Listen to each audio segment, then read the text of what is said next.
pozeranie sa na slovenskú situáciu, ale nie až úplne z toho politického hľadiska, že nechcem sa až tak veľmi dotýkať politických otázok.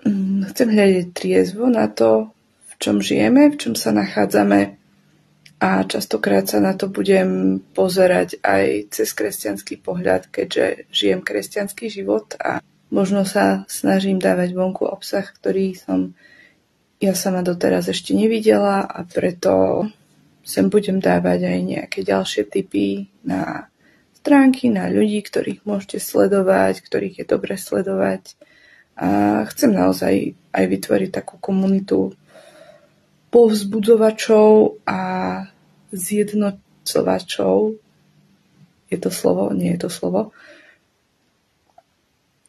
Naozaj komunitu jednoty na spoločné témy, ktoré môžeme mať a o ktorých sa môžeme rozprávať a naozaj vytvoriť takú diskusiu. A ak máte nejaké návrhy na ďalší obsah, ak máte nejaké niečo, čo vám leží na srdiečku, kľudne s tým príďte, kľudne mi o tom dajte vedieť a kľudne to preposielajte ďalej. Ďakujem vám za to, že ste tu so mnou.